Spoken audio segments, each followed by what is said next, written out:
భారతదేశంలో అతిథి అంటే పుణ్యమూర్తి. అతడిని దైవంగా భావించి పూజించాలి. కాబట్టి ఆ వేద బ్రాహ్మణుడు స్వాగతం పలికి లోపలికి రండి అంటూ అతిథిని ఆహ్వానించి తన వంతు ఆహారాన్ని అతడికి సమర్పించాడు. అతడు దాన్ని ఆవురావురమని తినేసి, చంపేశారండి బాబు, 10 రోజుల నుంచి పస్తున్న నాకు ఈ రవ్వంత పిండి నా ఆకలిని మరింత పెంచింది అన్నాడు. ఆ మాటలు విని భార్య భర్తతో తన వంతు ఆహారాన్ని కూడా అతడికి సమర్పించమనగా భర్త అంగీకరింపపోయేసరికి ఆమె ఇలా అంది, ఇతడు పాపం ఇక్కడకు వచ్చాడు, ఇతడి ఆకలి తీర్చడం గృహస్థులమైన మన కర్తవ్యం కదా, ఇతడికి ఇవ్వడానికి మీ వద్ద ఏమీ లేదు కాబట్టి నా వంతు ఆహారాన్ని సమర్పించటం భార్యనైన నా విధి. ఇలా అంటూ ఆమె తన వంతును అతిథికి సమర్పించింది. అతడు దాన్ని తినేసి ఆకలితో మాడిపోతున్నాను అన్నాడు బాధగా.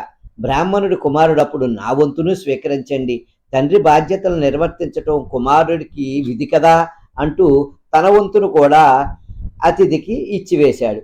అతిథి దాన్ని తిని తృప్తి పడలేదని గ్రహించిన కోడలు తన భాగాన్ని నిస్సంకోచంగా సమర్పించింది.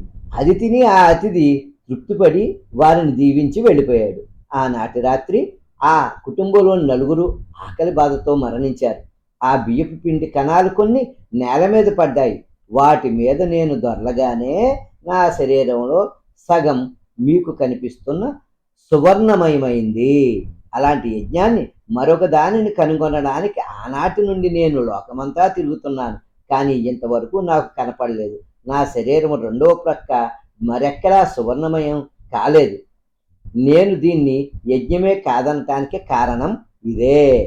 నీరు తామరాకును తడపనట్లు స్వార్థరహితుడైన వ్యక్తికి ఫలసంగాన్ని కల్పించి కర్మ అతన్ని బంధించలేదు.